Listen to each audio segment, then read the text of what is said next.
الحمد لله خالق الخلق وسبق خالق المصباح ذي الجلال والإكرام والفضل والإنعام ثم الصلاة والسلام والتحية والإكرام وعلى سلطان الخلائق أجمعين وسيد الأولين والآخرين وخاتم النبيين وشفيع المذنبين ورحمة للعالمين ورسول المسدد والمصطفى الأحمد بالله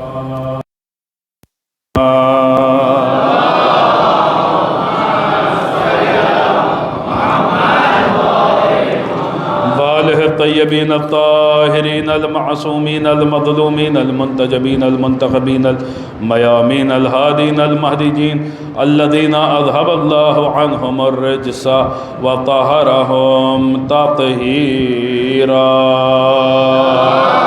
اللهم صل على محمد وآل محمد ولا سيما بقية الله في الأرضين روحي وأرواح العالمين لتراب مخدمه فداه ولعنة الله على أعدائهم وغاث بحقوقهم ومنكر فضائلهم ومناقبهم وولايتهم أجمعين من الآن إلى يوم الدين. القول مني في جميع الأشياء قول آل محمد عليهم الصلاة والسلام فيما سروا وما أعلنوا فيما بلغني عنهم وما لم يبلغني.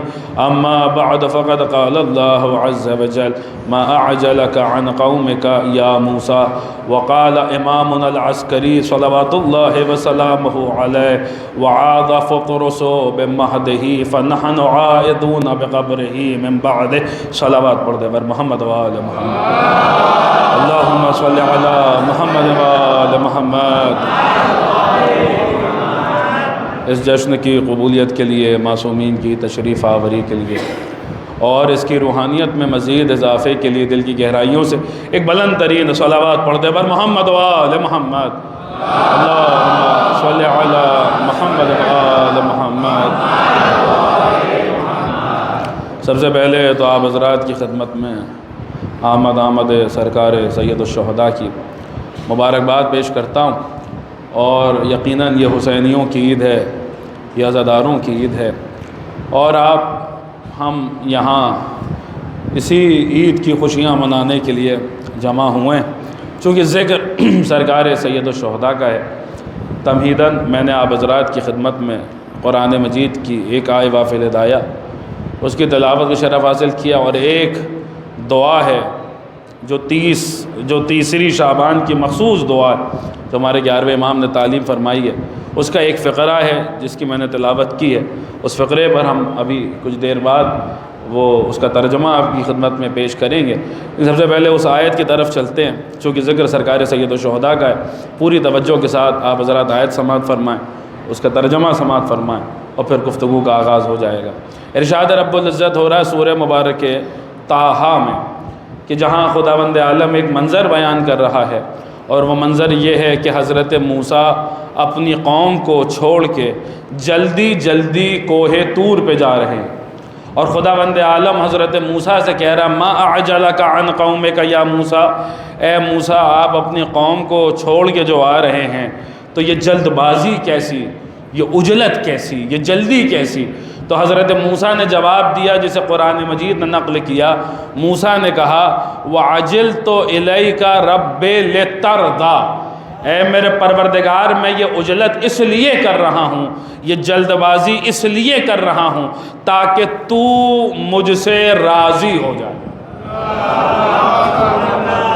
یہ جو پہنچ گئے وہ پہنچ گئے، اور جو حضرات نہیں پہنچے انہیں بھی تنہا نہیں چھوڑنا. موسیٰ نے کہا جسے قرآن مجید نے نقل کیا وَعَجِلْتُ إِلَيْكَ رَبِّ لِتَرْضَىٰ، اے میرے پروردگار میں تیری طرف عجلت اس لیے کر رہا ہوں، جلدی میں تیری جانب اس لیے آ رہا ہوں تاکہ تو مجھ سے راضی ہو جائے، تاکہ تو مجھ سے راضی ہو جائے، تاکہ تو مجھ سے راضی ہو جائے. وہ موسیٰ تھے جو خدا کو راضی کرنا چاہ رہے تھے. مولا آپ کو سلامت رکھیں. حیدری یا مولا آپ کو سلامت رکھیں، وہ موسیٰ تھے، وہ کلیم خدا تھے، خدا سے باتیں کرتے تھے، طور کی جانب جا رہے ہیں اور جلدی جلدی جا رہے ہیں، اور کس لیے یہ اجلت کر رہے ہیں؟ وہ قرآن ہے، کوئی روایت نہیں ہے بلکہ قرآن کی آیت ہے، اللہ کا کلام ہے، اللہ کا بیان ہے۔ وَعَجِلْتُ إِلَيْكَ رَبِّ لِتَرْضَىٰ، اے میرے پروردگار میں یہ اجلت اس لیے کر رہا ہوں، یہ جلد بازی اس لیے کر رہا ہوں تاکہ تو مجھ سے راضی ہو جائے۔ یعنی ایک بات سمجھ میں آئی کہ موسیٰ کی خواہش ہے کہ خدا راضی ہو جائے۔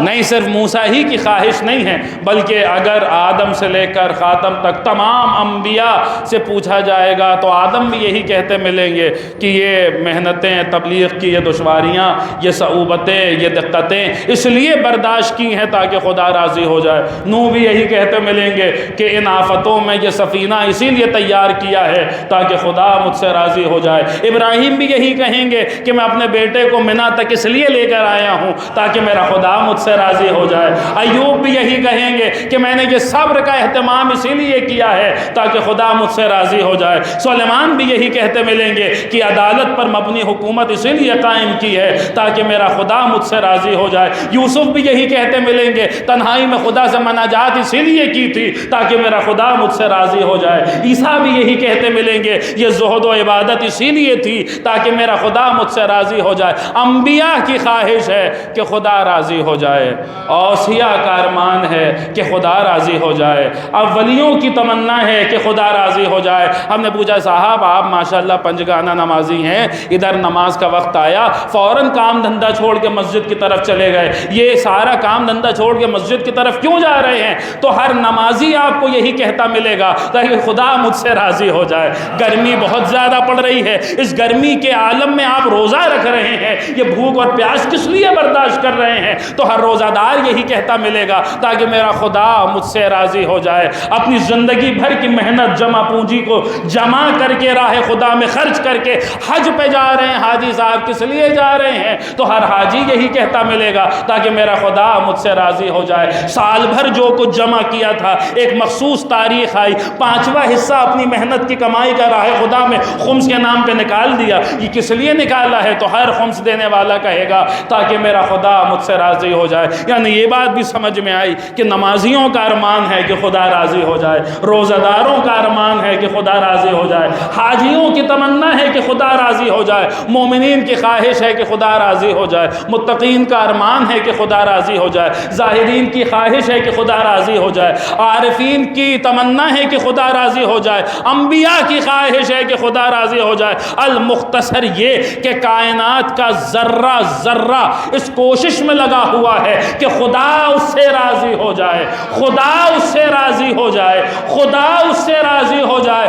خدائی یہ چاہتی ہے کہ خدا اس سے راضی ہو جائے، اور اس پوری خدائی میں ہمیں ایک ایسا بندہ ملا جس سے بروز عاشوراء سن 61 ہجری مشیت پکار کے کہہ رہی تھی یا ایتھا النفس المطمئنہ ارجعی الی ربک راضیۃ مرضیہ، اے نفس مطمئنہ پلٹ اپنے رب کی جانب، تیرا خدا تجھ سے راضی ہے، تو اپنے خدا سے راضی ہو جا، تو بھی اپنے خدا سے راضی ہو جا۔ تو پھر مجھے کہہ لینے دیجئے خدائی اسے کہتے ہیں جو خدا کو راضی کرنا چاہے، حسین اسے کہتے ہیں جسے خدا راضی کرنا۔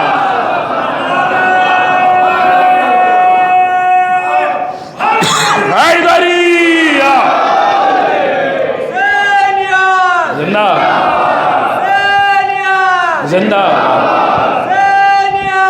زندہ مردہ مردہ حیدریہ۔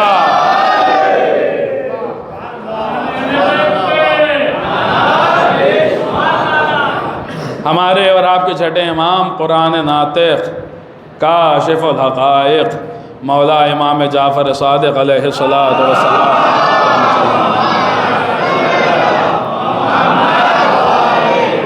بڑے بڑے علماء نے اس حدیث کو نقل کیا ہے، اور متقدمین نے بھی اس حدیث کو نقل کیا ہے، متاخرین نے بھی اس حدیث کو نقل کیا ہے۔ متاخرین میں سے ایک مشہور نام آیت اللہ سید دستغیب شیرازی انہوں نے بھی اس حدیث کو نقل کیا ہے کہ امام نے فرمایا کہ تم اپنی نمازوں میں سورۃ الحسین کی تلاوت کیوں نہیں کرتے، حسین والے سورے کی تلاوت کیوں نہیں کرتے؟ تو راوی نے پوچھا مولا قرآن مجید میں 114 سورتیں ہیں، ہم نے کسی سورے کا نام سورۃ الحسین نہیں دیکھا۔ امام نے فرمایا سورہ فجر سورہ حسین ہے، کیونکہ اس میں یہ آیت موجود ہے یا ایتھا النفس المطمئنہ، اے نفس مطمئنہ پلٹا اپنے رب کی جانب۔ دیکھیے یہ بھی غور طلب بات ہے کہ خدا نے حسین سے یہ نہیں کہا ہے کہ میری جانب آ جا، تو یہ غور کیجئے گا آپ حضرات، اے حسین میری جانب آ جا، یہ نہیں کہا، نہیں بلکہ کہا ہے پلٹ کے آ جا۔ تو یہ بات پہنچے گی تو انشاءاللہ آپ حضرات محظوظ ہوں گے۔ یہ نہیں کہا ہے کہ آ جا، نہیں بلکہ پلٹ کے آ جا۔ کوئی بھی ترجمہ اٹھا لیجئے یہی ملے گا آپ کو، اے نفس مطمئنہ میری جانب پلٹ کے آ جا۔ دیکھیے آنا اور پلٹ کے آنا اس میں بہت فرق ہے۔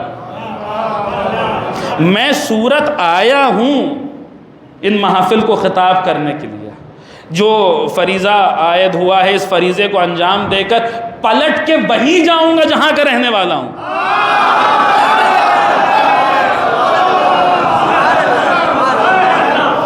میں صورت آیا ہوں، پلٹ کے وہیں جاؤں گا جہاں کا رہنے والا ہوں۔ خدا حسین سے یہ نہیں کہہ رہا کہ اے حسین آ جا، نہیں بلکہ یہ کہہ رہا ہے کہ پلٹ کے آ جا۔ جو فریضہ ہم نے آپ پر عائد کیا ہے جب وہ مکمل ہو جائے تو پلٹ کے آ جا، پلٹ کے آ جا، پلٹ کے آ جا۔ دیکھیے اس پلٹ کے آ جانے کو اگر آپ حضرات محسوس کریں گے تو انشاءاللہ محظوظ ہوں گے۔ اے حسین پلٹ کے آ جا، پلٹ کے آ جا۔ دیکھیے ایک پرانی منقبت کا کبھی کسی بزرگ نے ایک شعر کہا تھا اور وہ مجھے بہت پسند ہے، وہ اس پلٹ کے آنے کے مفہوم کو بہت خوبصورتی سے جو ہے وہ بیان کرتا ہے۔ اگر بات پہنچے گی تو انشاءاللہ آپ ذرا محظوظ ہوں گے۔ یہ نہیں کہا ہے، یاد رکھیے گا، کہ آ جا، بلکہ یہ کہہ رہا ہے کہ پلٹ کے آ جا۔ پلٹ کے انسان وہیں جاتا ہے جہاں کا رہنے والا ہوتا ہے، پلٹ کے وہیں جاتا ہے جہاں کا رہنے والا ہوتا ہے۔ کسی نے کہا تھا اور بڑا اس وقت سٹیک بیٹھ رہا ہے یہ شعر، یہ نہیں کہا ہے کہ آ جا بلکہ کہہ رہا ہے کہ پلٹ کے آ جا، پلٹ کے آ جا۔ کسی نے کبھی کہا تھا، بڑا خوب کہا تھا کہ اے نور کے پتلے تجھے کیا خاک سے نسبت، احسان تیرا ہے جو زمین پر اتر آیا۔ ایک صلوات پڑھ دیں آپ حضرات پر محمد و آل محمد۔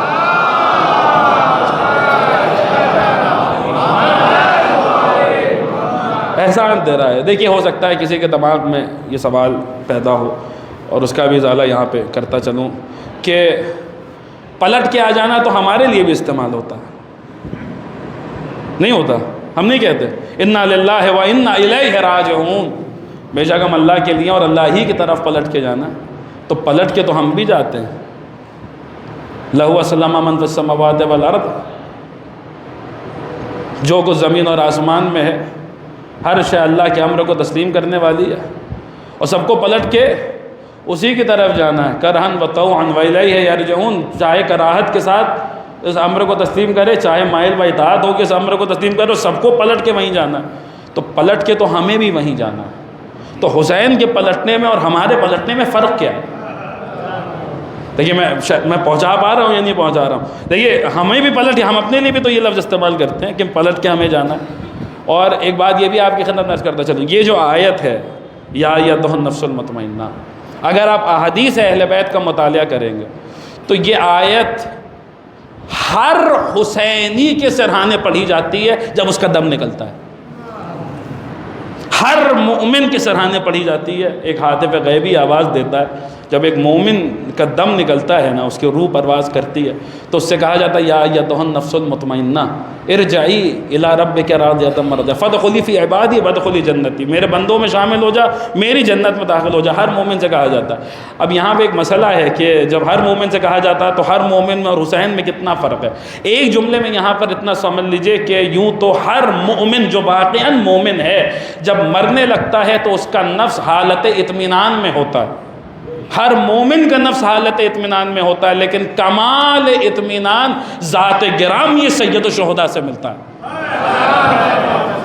سید الشہداء کی ذات پہ کمال اطمینان آپ کو نظر آئے گا۔ بہرحال عزیزان گرامی، پلٹنا ہمیں بھی ہے، پلٹنا حسین کو بھی ہے۔ کیا فرق ہے ہم دونوں میں؟ تو دیکھیے یہاں ماشاءاللہ قبلہ تشریف فرما ہے اور پڑھے لکھے لوگ بیٹھے ہوئے ہیں۔ عربی زبان میں قریب ہونے کے لیے 4 لفظ استعمال ہوتے ہیں۔ اب بہت توجہ کے ساتھ سنیے گا، بڑی خاموشی سے سنیے، 1-1.5 منٹ کا یہ مرحلہ انشاءاللہ پھر نتیجہ آئے گا تو آپ ذرا محسوس ہوں گے۔ قریب ہونے کے لیے، قرب کے لیے 4 لفظ استعمال ہوتے ہیں، اور چونکہ ہماری زبان اردو زبان محدود ہے، ہم چاروں کا ترجمہ ایک ہی کرتے ہیں۔ ایک لفظ ہے قرب، ایک لفظ ہے دنو، ایک لفظ ہے لدن، اور ایک لفظ ہے اندیت۔ یہ چاروں لفظ قریب ہونے کے معنی میں ہی استعمال ہوتے ہیں۔ ہم قرب کا ترجمہ بھی قرب کرتے ہیں، دنف کا بھی قرب کرتے ہیں، لدن کا بھی قرب کرتے ہیں، اور اندیت کا بھی قرب کرتے ہیں۔ لیکن یہ بات میں اس سے قبل عرض کر چکا ہوں آپ کے سامنے کہ اللہ کا معاملہ ہماری طرح نہیں ہے۔ جو زبان اللہ استعمال کرتا ہے اس میں مترادف لفظ نہیں ہوتے، سینونیمز ایگزسٹ نہیں کرتے۔ اگر اللہ نے کسی جگہ کوئی لفظ استعمال کر دیا تو وہاں پر وہ لفظ حرف آخر ہے، کیونکہ جو اللہ الفاظ کا خالق ہے وہی خدا معانی و مفاہیم کا بھی خالق ہے۔ اس نے اگر کہیں پر کوئی لفظ استعمال کر دیا تو پھر اس سے بہتر لفظ وہاں آ نہیں سکتا۔ یہ 4 لفظ 4 الگ الگ مراحل کی طرف اشارہ کر رہے ہیں۔ تو یہ سب باتیں بھی سنا کیجئے اور بہت توجہ کے ساتھ نتیجہ آئے گا تو انشاءاللہ آپ حضرات محظوظ ہوں گے۔ یہ 4 لفظ، یہ 4 مراحل ہیں، یہ 4 درجات ہیں، یہ 4 سٹیجز ہیں۔ جیسے آج کل آپ عام لفظوں میں، تاکہ بچے بھی بات سمجھ جائیں، جیسے وہ کوئی سافٹ ویئر وغیرہ ہوتا ہے تو کہا صاحب اپگریڈیشن چاہتا ہے، یہ سافٹ ویئر اپ گریڈ ہو رہا ہے، تو ویسے ہی یہ 4 قرب کے یوں سمجھ لیجیے اپ گریڈیشن ہو رہا ہے۔ پہلا درجہ قرب کا ہے، دوسرا درجہ دنف کا ہے، تیسرا درجہ لدن کا ہے، چوتھا درجہ اندیت کا۔ عرب چونکہ عربی عربوں کی زبان ہے اور فروق اللغویہ اس موضوع پہ پوری کتاب موجود ہے۔ عرب یہ 4 لفظ 4 حالتوں کے لیے استعمال کرتے ہیں۔ وہ سن لیجیے ایک مثال کے ذریعے اور پھر نتیجہ آئے گا انشاءاللہ آپ حضرات محظوظ ہوں گے، یہ خاموشی ٹوٹ جائے گی۔ کہ اب مثال کے طور پہ یہ حضرات جو آگے یہاں بیٹھے ہوئے ہیں، یہ جو حضرات پیچھے بیٹھے ہوئے ہیں، ان کے مقابلے میں یہ حضرات میرے قریب ہیں، یہ میرا قرب ہے۔ آپ کہیں گے صاحب یہ تو بہت قریب ہیں، یقیناً یہ قریب ہیں، لیکن اتنا قریب نہیں جتنا یہ لاؤڈ سپیکر قریب ہے۔ یہاں تو بس معاملہ یہ کہ ایک ہاتھ آگے بڑھایا اور لاؤڈ سپیکر تک پہنچ گیا۔ یہ میرا قرب ہے اور یہ میرا دنو ہے۔ عرب لفظ دنو وہاں استعمال کرتے ہیں عموماً جہاں پہ فقط ایک ہاتھ کا فاصلہ ہوتا ہے۔ آپ کہیں گے لاؤڈ سپیکر سے زیادہ قریب کیا؟ یقیناً لاؤڈ سپیکر بہت قریب ہے، لیکن یہ اتنا قریب نہیں ہے جتنا میرا لباس۔ یہ ایک درجہ اور آگے بڑھ گئی بات۔ یہ لباس یہ کیا ہے؟ یہ میرا لدن ہے۔ اب آپ کہیں گے کہ لباس سے زیادہ قریب کیا شے ہو سکتی ہے؟ یقیناً لباس تو بہت قریب ہے، لیکن لباس اتنا قریب نہیں ہے میرے، مجھ سے اتنا قریب نہیں ہے جتنی میری سانسیں یا جتنی میرے دل کی دھڑکن۔ یہ انتہائی قرب ہے، میری سانسیں، میری دھڑکن، یہ انتہائی قرب ہے۔ اس سے زیادہ قرب ممکن ہی نہیں ہے، پاسبل ہی نہیں ہے، ہو ہی نہیں سکتا۔ یہ جو انتہائی قرب ہے، انتہائی قرب ہے، جہاں میری سانسیں یا میرے دل کی دھڑکن، یہاں پر جو لفظ استعمال ہوتا ہے وہ لفظ ہے اندیت۔ قرب، دنف، لدن، اندیت۔ قرب قریب کے معنوں میں استعمال ہوتا ہے، دونوں وہاں استعمال ہوتا ہے جہاں فقط ایک ہاتھ کا فاصلہ ہوتا ہے، ایک ہاتھ کا فاصلہ ہوتا ہے۔ عجیب بات ہے، عجیب، اس کو بریکٹ میں سن لیجیے، بہت جلدی سن لیجیے، میں آگے بڑھ رہا ہوں۔ عجیب بات ہے، اللہ نے جہاں پر معراج کا ذکر کیا وہاں نہ لفظ قرب استعمال کیا، نہ لفظ لدن استعمال کیا، نہ لفظ اندیت استعمال کیا، بلکہ وہاں بات ہی شروع کی، دنا فتدلی وکان قاب قوسین او ادنی۔ بات ہی دنا سے شروع کی ہے، دنوف سے شروع کی ہے، اور دنوف کا لفظ وہی استعمال ہوتا ہے جہاں بس ایک ہاتھ کا فاصلہ ہوتا ہے، جہاں بس ایک ہاتھ کا فاصلہ ہوتا ہے۔ خدا جانے وہ کون سا ہاتھ تھا جو شب معراج پردے سے باہر آیا، جس کی مناسبت سے اللہ نے یہاں پہ لفظ دنف رکھا اور بات وہیں سے شروع کی۔ عزیزان گرامی، یہ قرب ہے، دنف ہے، لدن ہے، اندیت ہے۔ اندیت انتہائی قرب کا نام ہے۔ جہاں جس سے زیادہ قرب ممکن نہیں ہے، امکان ہی میں نہیں ہے، ممکن ہی نہیں ہے، پاسبل ہی نہیں ہے، ہو ہی نہیں سکتا، ہم آپ ہماری رسائی بہت سے بہت قرب تلک ہے، ہم قرب سے آئے ہیں اور قرب کی طرف واپس پلٹ جائیں گے۔ لیکن حسین کا معاملہ یہ نہیں ہے، یہ 14 یہ کہاں کے مکین تھے اور کہاں پلٹ کے واپس جائیں گے؟ تو ایک سامنے کی دلیل ہے، ہم آپ دعائے توسل پڑھتے ہیں، دعائے توسل میں ہر معصوم کے ساتھ کیا کہتے ہیں؟ یا وجیہن، کیا کہتے ہیں بھائی؟ یاد ہے یا نہیں یاد ہے؟ یا وجیہن عند اللہ، اے اللہ کی اندیت میں وجی۔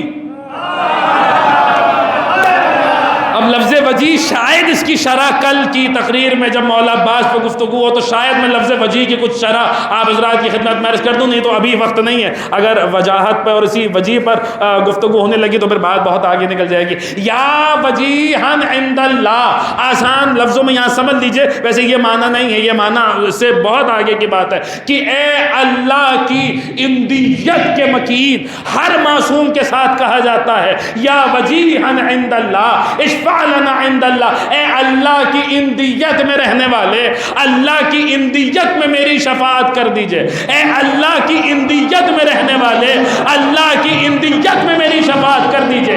اندیت انتہائی قرب کو کہتے ہیں، جہاں سے زیادہ قرب ممکن نہیں ہوتا ہے۔ ہم نے قرآن سے پوچھا کہ معصومین تو اللہ کی اندیت میں رہتے تھے، اور کون سی شے ہے جو اللہ کی اندیت میں رہتی ہے؟ سورہ مبارک آل عمران کی وہ مشہور آیت، ارشاد ہوا ان الدین عند اللہ الاسلام، اللہ کی اندیت میں اگر کوئی دین ہے تو وہ دین اسلام ہے۔ یعنی ہمیں یہ بات سمجھ میں آئی کہ معصومین بھی اللہ کی اندیت میں رہتے ہیں، دین بھی اللہ کی اندیت میں رہتا ہے، یا اور آسان کر دوں، رسول بھی اللہ کی اندیت میں رہتے ہیں، دین بھی اللہ کی اندیت میں رہتا ہے، علی بھی اللہ کی اندیت میں رہتے ہیں، دین بھی اللہ کی اندیت میں رہتا ہے، فاطمہ بھی اللہ کی اندیت میں رہتی ہیں، دین بھی اللہ کی اندیت میں رہتا ہے، حسن بھی اللہ کی اندیت میں رہتے ہیں، دین بھی اللہ کی اندیت میں رہتا ہے، ارے حسین بھی اللہ کی اندیت میں رہتے ہیں، دین بھی اللہ کی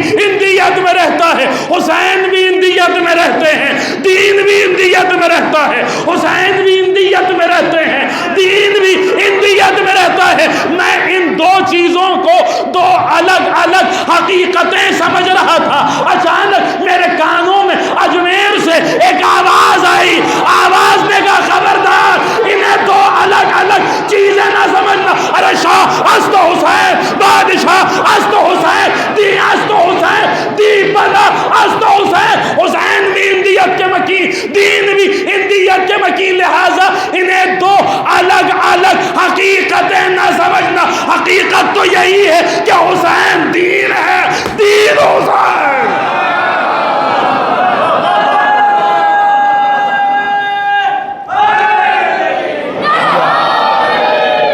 یا اللہم صلی علی محمد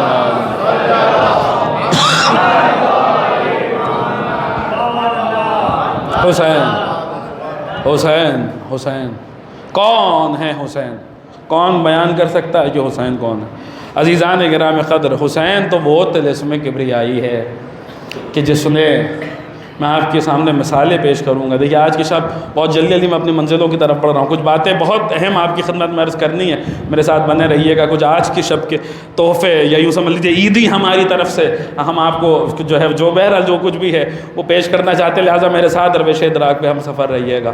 حسین تو اس ذات کو کہتے ہیں جس نے خدائی کے قوانین بدل دیے۔ حسین تو اس ذات کو کہتے ہیں جس نے ادب کے قوانین بدل دیے۔ میں آپ کے سامنے کتنی ہی مثالیں پیش کر سکتا ہوں۔ حسین اس ذات کا نام ہے جس نے محاورے تبدیل کر دیے۔ حسین اس ذات کا نام ہے جس نے فطرت میں تبدیلی لا دی، جس نے فطرت کو بدل دیا ہے۔ دیکھیے بہت بڑی بات ہے اگر آپ حضرات غور فرمائیں، جس نے فطرت کو تبدیل کرتے، دیکھیے ایک سامنے کی دلیل میں آپ کی خدمت میں عرض کروں۔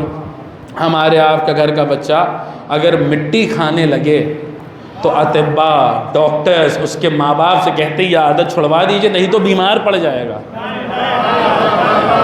ہمارے آپ کے گھر کا بچہ اگر مٹی کھانے لگے تو ڈاکٹرز اطباء اس سے کہتے ہیں یہ عادت چھڑوا دیجئے نہیں تو بیمار پڑ جائے گا. اور عجیب بات یہ ہے کہ جو بچہ مٹی کھا کر بیمار پڑتا ہے جب بیمار ہو جاتا ہے تو اس کی ماں ایک اور مٹی لے کر آتی ہے, اسے پانی میں حل کرتی ہے, بچے کو دے دیتی ہے. جو بچہ مٹی کھا کر بیمار پڑا تھا وہ ایک مٹی سے شفا پا جاتا ہے. کیوں؟ حسین نے فطرت نہیں بدلی, حسین نے فطرت نہیں بدلی, حسین نے فطرت کے تقاضے نہیں بدلے. ارے کائنات کی ہر مٹی بیمار کرتی ہے لیکن حسین اس طلسم کبریائی کو کہتے ہیں جس نے اپنی خاک کو بھی خاک شفا بنا دیا.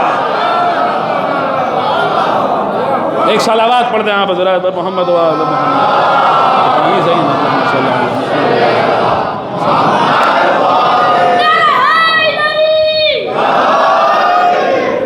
اب سنیے آپ حضرات, دیکھیں میں نے یوں ہی نہیں کہا کہ محاورے بدل دیے, زبان بدل دی.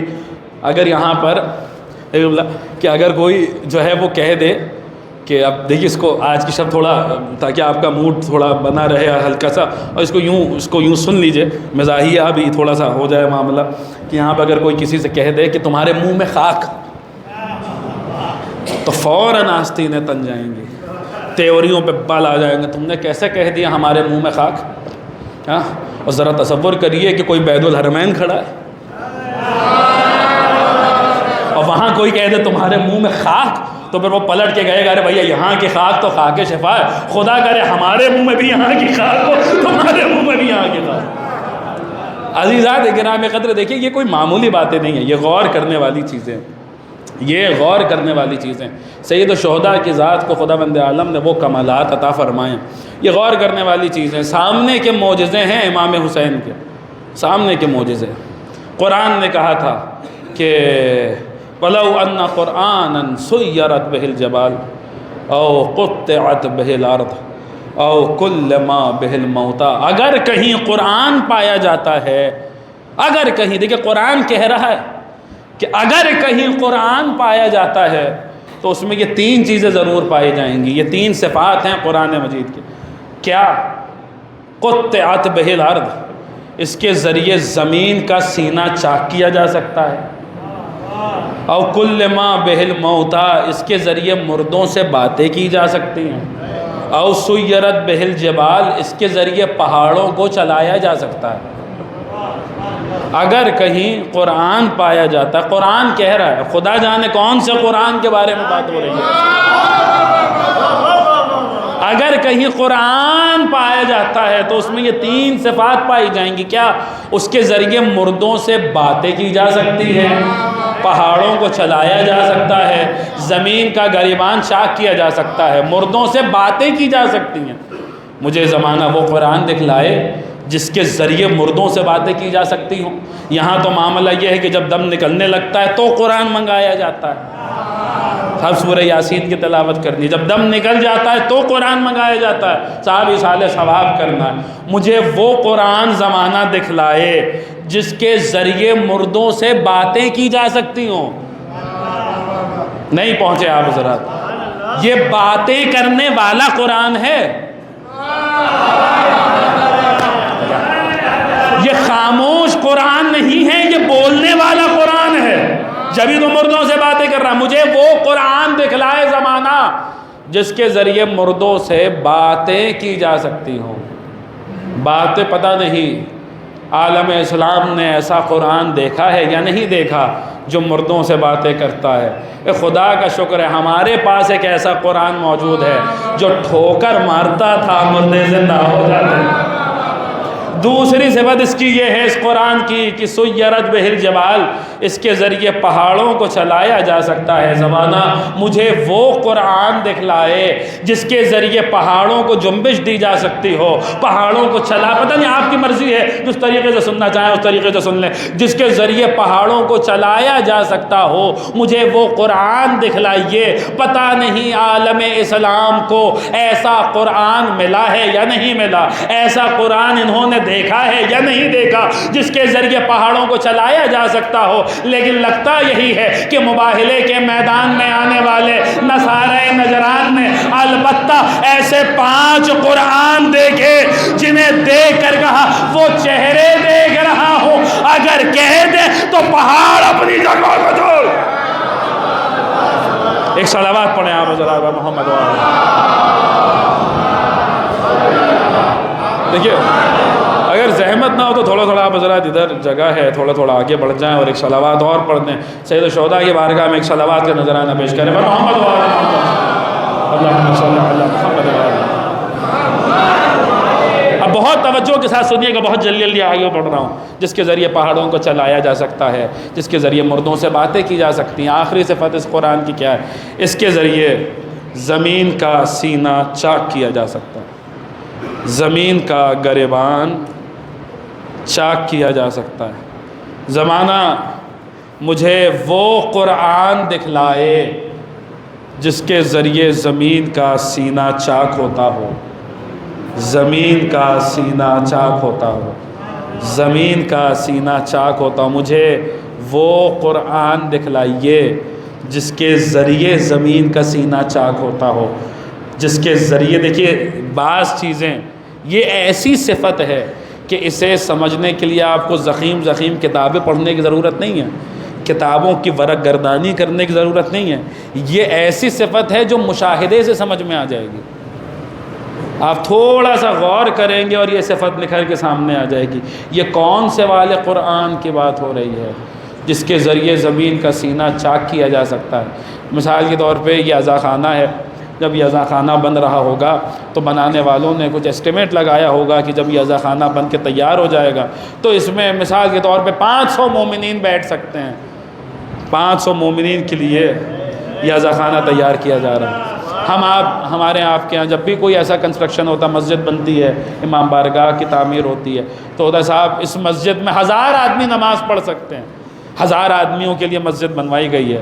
اس عزا خانے میں 500 آدمی بیٹھ کے مجلسیں سن سکتے ہیں۔ 500 آدمیوں کے لیے دیکھیے میری طرف متوجہ رہیے گا، 500 آدمیوں کے لیے عزا خانہ، آج کی شب ہے، سید الشہداء کا ذکر ہے، پوری توجہ کے ساتھ سنیے گا۔ 500 آدمی کے لیے عزا خانہ تیار ہو رہا ہے، 1000 آدمی کے لیے مسجد تعمیر ہو رہی ہے۔ اب مثال کے طور پہ 1000 آدمیوں کے لیے مسجد بنوائی گئی تھی، 1000 آدمیوں کا اندازہ لگا کے مسجد بنوائی گئی تھی، لیکن جب مسجد تیار ہو گئی تو 1500 آدمی نماز پڑھنے لگے۔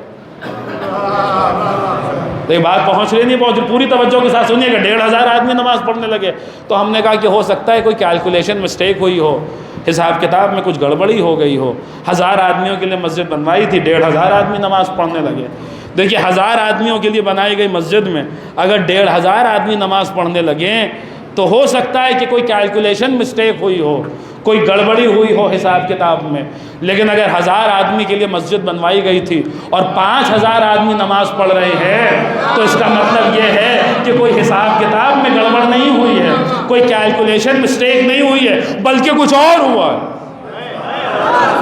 اب یہ والا قرآن کہاں رہتا ہے؟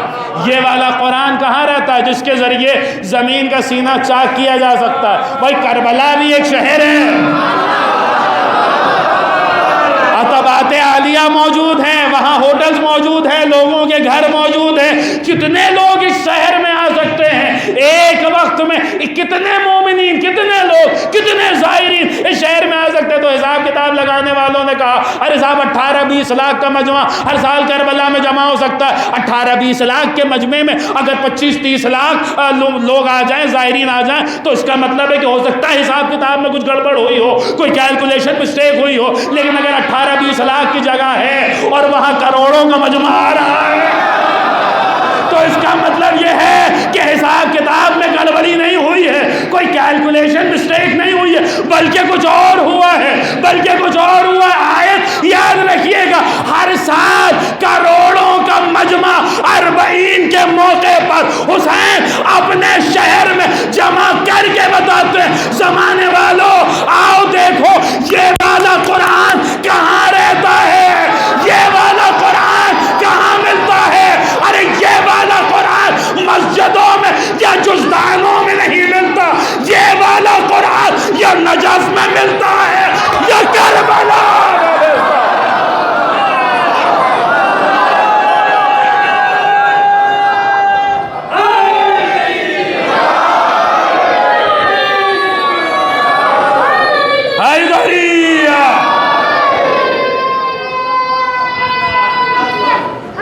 حیدریہ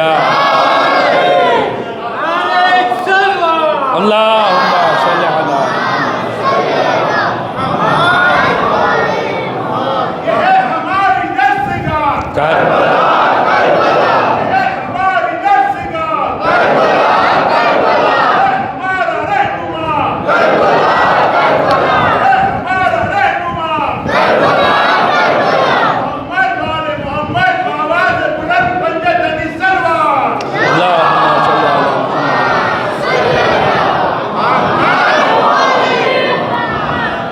اب دیکھیے یہ بات بھی غور کرنے والی ہے.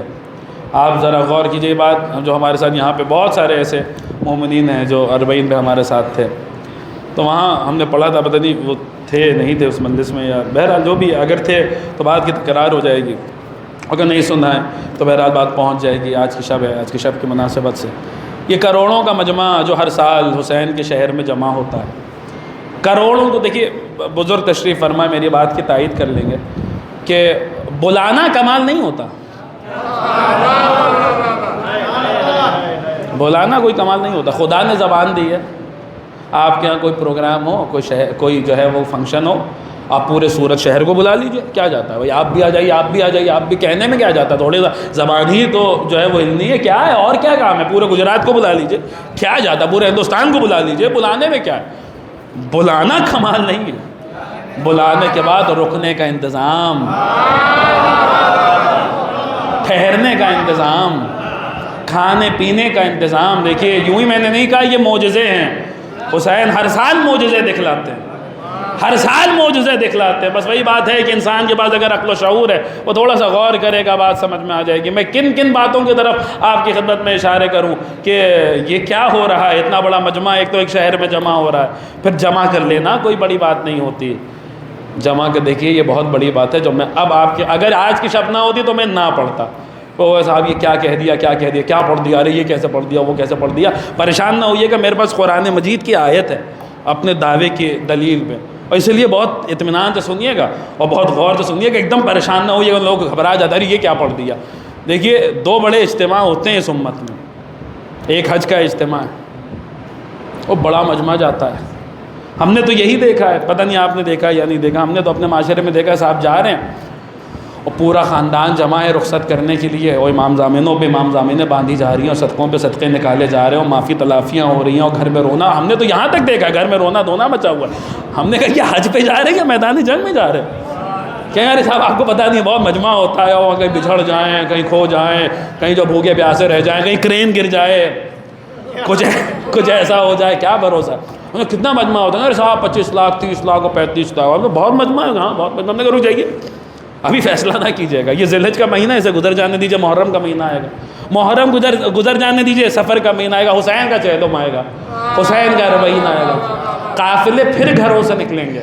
لیکن ہم نے تو یہی دیکھا ہے کہ وہاں نہ اس طریقے سے امام ضامنیں باندھی جا رہی ہوں گی, نہ ویسے صدقے نکالے جا رہے ہوں گے, نہ اس طریقے سے معافی تلافیاں ہو رہی ہوں گی. عجیب بات ہے, نفس مطمئنہ کے در پہ جانے والا بھی مطمئن جاتا ہے, بھیجنے والے بھی مطمئن ہو کے بھیجتے. اور وہاں اگر 30-35 لاکھ کا مجمع ہے تو یہاں پر آ جائیے, کوئی کہتا صاحب 1 کروڑ آ گئے, کوئی کہتا 1.5 کروڑ آ گئے, کوئی کہتا 2 کروڑ آ گئے, کوئی کہتا 2.5 کروڑ آ گئے. اور اس مجمع میں مجھے بتائیے ہر سال اربعین پہ جانے والے کوئی ایک بندہ آپ کو اس بھیڑ میں ملا ہو جو کبھی آ کر کہہ رہے صاحب میں حسین کیا گیا تو بھوکا رہ گیا, میں حسین کیا گیا تھا اور پیاسا رہ گیا, میں قافلے سے بچھڑ گیا, میں دب گیا, میں کچل گیا, میرے ساتھ یہ ہو گیا, میرے ساتھ وہ ہو گیا. دیکھیے عقلیں حیران ہیں, ہم بھی حیران تھے. ہم نے خدا کی بارگاہ میں سوال کے بارے لاہا, یہ کیا ہو رہا ہے, یہ کیا ماجرا ہے, یہ کیا معاملہ ہے. تیرے در کے معاملات اور, تیرے بندے کے گھر کے معاملات اور, تیرے گھر کے مسائل اور ہیں, تیرے بندے کے گھر کے مسائل اور ہیں, کعبے کا معاملہ اور ہے, کربلا کا معاملہ اور ہے. خدایا یہ کیا ہو رہا ہے, یہ کیا ہو رہا ہے. آواز قدرت آئی, پریشان نہ ہو, یہ کچھ اور نہیں ہو رہا, یہ ہمارا وعدہ ہے جو وفا ہو رہا ہے, یہ ہمارا وعدہ ہے جو وفا ہو رہا ہے. ہم نے اپنی کتاب میں ایک وعدہ کیا تھا, اپنے بندوں سے کہا تھا فَاذْكُرُونِي أَذْكُرْكُمْ وَاشْكُرُونِي وَلَا تَكْفُرُونَ. اے میرے بندے, ارے تو میرا ذکر کر. اللہ نے وعدہ کیا ہے, اللہ نے وعدہ کیا, تو میرا ذکر کر میں تیرا ذکر کروں گا. نہیں اور آسان کر دوں, تو میرا ذکر کر کے دیکھ تو میں تیرا ذکر کیسے کیسے کرواتا ہوں. تو میرا ذکر کر. اب یہ پہلی سلجھ گئی ہے, یہ معاملہ کھل کے سامنے آ گیا ہے. تو میرا ذکر کر میں تیرا ذکر کرتا ہوں. تو میرا ذکر کر میں تیرا ذکر کرتا ہوں. ارے تو میرا ذکر کر کے دیکھ تو میں تیرا ذکر کیسے کیسے کرواتا ہوں. عزیزان گرامی قدر, اس پوری کائنات میں بروز عاشورہ سن 61 ہجری حسین نے جس طریقے سے خدا کا ذکر کیا ہے, نہ حسین سے پہلے کسی نے ویسا ذکر کیا, نہ حسین کے بعد کسی نے ویسا ذکر کیا. تو عاشورے کے دن خدا نے بھی حسین سے کہا ہوگا, اے میرے بندے, ارے تو میرا ذکر کر میں تیرا ذکر کروں گا. تو میرا ذکر کر میں تیرے ذکر کی ذمہ داری لیتا ہوں. اب آپ کی مرضی ہے, جس طریقے سے سننا چاہیں ویسے سن لیں. مشیت نے حسین سے پکار کے کہا ہوگا, حسین یاد رکھیے گا آپ ہمارا ذکر اپنی طاقت کے مطابق کریں گے, آپ کا ذکر اپنی قدرت کے مطابق.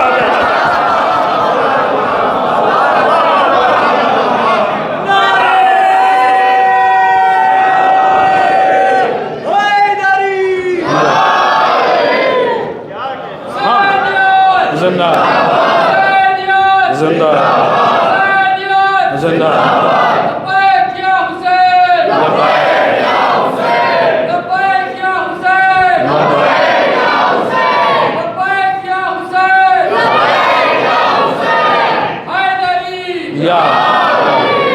سنیے گا عزیزان گرامی, بہت جلدی اپنی منزل کی طرف بڑھ رہا ہوں اور مجھے پتا ہے کہ وقت ہو رہا ہے, بہت جلدی بہت تیزی کے ساتھ اپنی منزل کی طرف بڑھ رہا ہوں. دیکھیے کیا ہو رہا ہے. ایک بات میں نے کہی تھی اور آج اس کی تکرار کر رہا ہوں اس شب میں, چونکہ شب عید ہے, سید الشہداء کی آمد ہے. یہی جو معاملہ ہے کربلا میں ہر سال اربعین کا, آپ غور کیجئے, یہ غور کرنے والی بات ہے. یوں تو اسی موضوع پر اگر خطاب کیا جائے تو کتنے ہی چیزیں سامنے آتی ہیں, لیکن ایک سامنے کی بات ہے.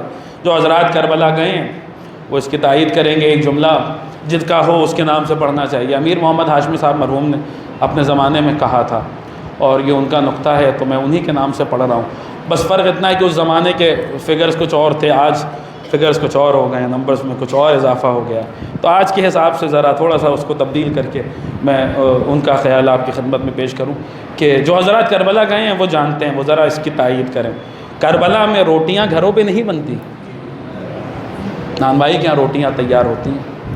کربلا میں کتنے نان بھائی ہیں, کتنی دکانیں ہیں, کتنے لوگ روٹیاں بنا سکتے ہیں, اور کتنے مجمع کے لیے روٹیاں بن رہی ہیں. دیکھو انہوں نے حساب لگایا تھا اور اپنے زمانے کے حساب سے آج زمانہ بدل گیا ہے, تو تھوڑا سا میں ان فگرز میں بھی تبدیلی آ گئی ہے. تو ذرا یوں سن لیجئے کہ مطلب آپ یہ سمجھیے, یہ بات ذرا غور, اس بات پہ ذرا غور کیجئے. اگر کم سے کم کا بھی حساب لگایا جائے تو 1.5 کروڑ کا مجمع حسین کے ہاں بروز اربعین جمع ہوتا ہے. 1.5 کروڑ کا مجمع. اب انہوں نے اپنے زمانے میں حساب لگایا تھا اور آج چونکہ اب فگرز بدل چکے ہیں, اس لیے میں فگرز بدل کے ہی آپ کی خدمت میں وہ نقطہ ان کا پڑھ رہا ہوں کہ 1.5 کروڑ آدمی کوئی معمولی بات ہے. اگر ایک آدمی ایک دن میں 2 روٹیاں بھی کھاتا ہے تو ایک دن میں کتنی روٹیاں تیار ہوتی ہیں؟ بتائیے بھائی, آپ تو حساب کتاب ہم سے بہتر ہی کر دیں گے, بتائیے کتنی تیار ہوتی ہیں؟ 3 کروڑ روٹیاں ایک دن, یعنی کم سے کم کا حساب لگایا جا رہا ہے, کم سے کم کا حساب لگایا جا رہا ہے. ورنہ تو جو جاتے ہیں وہ جانتے ہیں حسین اپنے زائرین کو کس طریقے سے سیر کرتے ہیں اور کس طریقے سے ان کی پذیرائی کرتے ہیں. لیکن اگر کم سے کم کا بھی حساب لگایا جائے تو 3 کروڑ روٹیاں ایک دن میں تیار ہوتی ہیں. مجھے وہ چولہا دکھلائیے جہاں ایک دن میں 3 کروڑ روٹیاں بنتی ہوں. مجھے چلیے نہیں دکھلا سکتے, مجھے وہ کارخانہ دکھلائیے جہاں ایک دن میں 3 کروڑ روٹیاں تیار ہوتی ہوں. چلیے مجھے وہ فیکٹری دکھلائیے جہاں ایک دن میں 3 کروڑ روٹیاں تیار ہوتی ہوں. چلیے مجھے دکھلائیے تو وہ کارخانہ دکھلائیے جہاں ایک دن میں 3 کروڑ روٹیاں تیار ہوتی ہوں. اور اگر نہیں دکھلا سکتے تو جو ہم کہہ رہے ہیں اسے مان لیجئے, ایک دن میں 3 کروڑ روٹیاں تیار کرنا یہ کسی بندے کے بس کی بات نہیں ہے, یہ کسی انسان کے بس کی بات نہیں ہے, ارے یہ کسی زمین والے کی بس کی بات نہیں ہے. وہ جو آسمان والے در حسین سے 3 دنوں تک روٹیاں لے کر گئے تھے, آج تلک حساب برابر کر رہے ہیں.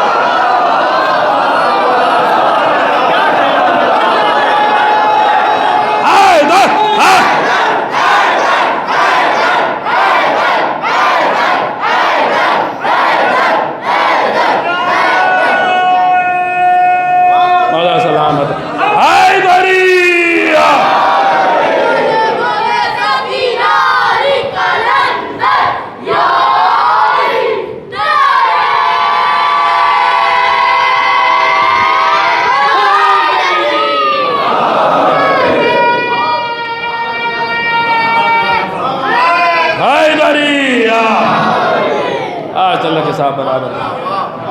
اچھا دیکھیے یہ بھی یہ میں نے یوں ہی نہیں پڑھا کسی خطیب کا نقطہ، یہ صرف ان کا خیال نہیں ہے بلکہ یہ عین حقیقت ہے. کامل الزیارات جو اس وقت احادیث میں جو زیارت کے عنوان سے ہمارے پاس جو کتاب موجود ہے، سب سے قدیم ترین کتابوں میں سے ہے کامل الزیارات، اس میں یہ حدیث موجود ہے کہ امام نے فرمایا زائر حسین کے طعام کا انتظام فرشتے کرتے ہیں. یہ جملے امام کے کامل الزیارات میں موجود ہیں. ظاہر دیکھیے اور پھر فرشتوں کا حسین کے در پہ خدمت کے لیے آنا، یہ ایسی بات ہے کہ اس کو سننے کا لطف آج ہی کی شب ہے. فرشتوں کا در حسین پہ آنا اور حسین کی چوکھٹ سے فیضیاب ہو کے جانا. ہم آپ تو ایک فطرس کو جانتے ہیں، ایک فطرس سے ہم آپ واقف ہیں. نہیں تو آپ اگر کتابیں پڑھیے، علماء کرام تشریف فرما ہیں مجھ سے بہتر جانتے ہیں، اگر آپ حضرات کتابیں پڑھیے تو آپ کو میں دکھلاؤں 3 شعبان جس سال مولا حسین دنیا میں آئے ہیں وہ تو چھوڑیے، جب حسین کی پہلی سالگرہ آئی، یعنی جب تیسری شعبان آئی تو جب پہلی سالگرہ آئی مولا حسین 1 سال کے ہو گئے تو ابن عباس کا جملہ یہ موجود ہے کہ 12,000 فرشتے پیغمبر اسلام کی خدمت میں حسین کی پیدائش کی مبارکباد دینے کے لیے آئے. اور جس سال مولا حسین دنیا میں تشریف لائے ہیں مسلسل ابن عباسی کے جملے ہیں کہ جہاں تک میرا حافظہ کام کر رہا ہے کہ مسلسل ملائکہ مقربین حسین کی مبارکباد دینے کے لیے پیغمبر اسلام کی خدمت میں آتے رہے. اور جوخ در جوخ فرشتے آئے ہیں، گروہ در گروہ فرشتے آئے ہیں، اس کثرت کے ساتھ فرشتے آئے ہیں. میں آپ کی خدمت میں عرض کروں دیکھیں ایک فطرس کو ہم آپ جانتے ہیں جسے آقا حسین نے بخشوایا، نہیں تو اگر آپ کتابیں پڑھیے تو کم سے کم 3 فرشتوں کے تو نام موجود ہیں جن کی بخشش آقا حسین نے کروائی ہے دنیا میں آتے ہی. 3 اس میں سے ایک حامل عرش ہے، ایک ملائکہ مقربین میں سے بخشش آقا حسین نے کرائی ہے دنیا میں آتے ہی. فطرس خود فطرس حاملین عرش میں سے فرشتہ تھا. حاملین عرش کوئی معمولی چیز ہے، قرآن مجید میں ان کا ذکر موجود ہے حاملین عرش کا. صحیفہ سجادیہ پڑھیے تو مولا سید سجاد کا درود موجود ہے حاملین عرش پہ. فطرس حاملین عرش میں سے ایک فرشتہ تھا اور یہی فطرس ہے. ایک کا نام، جن کا 3 کا نام موجود ہے، ایک کا نام ہے فطرس، ہم آپ فطرس کہتے ہیں، عربی میں فطرس کہا جاتا ہے. دوسرے کا نام ہے سلسائیل، تیسرے کا نام ہے دردائیل. ان تینوں کی خطائیں مختلف تھیں لہٰذا تینوں کو سزائیں بھی الگ الگ ملی اور تینوں کی بخشش بھی الگ الگ طریقے سے ہوئی. ایک فرشتہ جزیرے میں پڑا تھا، اسے لے کر جبریل امین پیغمبر اسلام کے پاس آئے. جب خطا پہ دکھلائی کہ یہ معاملہ ہے تو رسول خدا نے وہ صرف اس کا ایک لوتھڑا سامنے پڑا ہوا تھا. پیغمبر اسلام نے ہاتھوں کو اٹھایا اور ہاتھوں کو اٹھا کے حسین کا واسطہ دیا اور اس کی مغفرت ہو گئی. دوسرا ایک فرشتہ آیا کہ جس کے متعلق یہ تھا کہ وہ آ بھی نہیں پایا تو رسول خدا نے امام حسین کو اپنے ہاتھوں پہ لیا اور ہاتھوں پہ اٹھا کے اس کے لیے دعا کی، اس کو وہاں شفا مل گئی. فطرس کا تو آپ سب جانتے ہی ہیں کہ فطرس کا معاملہ یہی ہے کہ گہوارے سے پروں کو مس کیا. اچھا یہ بھی ایک معاملہ ہے کہ آج کل لوگ اشتباہ پیدا کرنے لگے، صاحب فطرس کا ایسا کوئی واقعی نہیں ہوا تھا. اور یہ تو جو ہے وہ ذاکرین کی آج کل کیونکہ یہ باتیں ہونے لگی ہیں اس لیے میں آپ کی خدمت عرض کر رہا ہوں، یہ تو ذاکرین اپنے نقطوں کے لیے اور داد و تحسین کے لیے یہ باتیں کرتے تھے. تو فطرس کا تو کوئی معاملہ ہی نہیں ہے، کوئی ایسا کوئی معتبر روایت ہی نہیں ہے. ارے کہاں سے آپ کہہ رہے ہیں؟ آپ کلام اہل بیت سے واقف ہی نہیں ہیں، آپ نے احادیث کی کتابیں پڑھی نہیں ہیں. فطرس کا ذکر اس کثرت کے ساتھ احادیث اہل بیت میں وارد ہوا ہے. وہ خاص دعا جو تیسری شعبان کی دعا ہے، میں نے وہ فقرہ خطبے کے اختتام پہ بھی پڑھا تھا. یہ دعا جو 3 شعبان کی مخصوص دعا ہے، مخصوص دعا ہے تیسری شعبان کی. کس نے تعلیم کی ہے؟ یہ عنبر عابدی کی بنائی ہوئی دعا نہیں ہے، یہ ہمارے اور آپ کے 11ویں امام حسن عسکری علیہ الصلوۃ والسلام. اللہم صلی علی محمد. یہ دعا کل پڑھیے گا آپ حضرات، یقیناً مختصر سی دعا، بہت زیادہ طولانی بھی نہیں ہے. تیسری شعبان کی دعا مفاتیح الجنان وغیرہ میں آپ کو مل جائے گی. وہ جو آن لائن اپلیکیشن ہے ڈیوائن پوئز اور شیعہ ٹول کٹ وغیرہ، اس میں بھی آپ کو یہ دعا مل جائے گی تیسری شعبان کی. تیسری شعبان کے اعمال وارد ہوئے ہیں. مثلاً علماء نے، شیخ عباس قمی نے جملہ لکھا تیسری شعبان کو روزہ مستحب ہے. کس نیت سے روزہ مستحب ہے؟ کہ روزہ رکھو اس بات کا شکریہ ادا کرنے کے لیے کہ خدایا تو نے ہمیں حسین جیسا رہبر دیا ہے.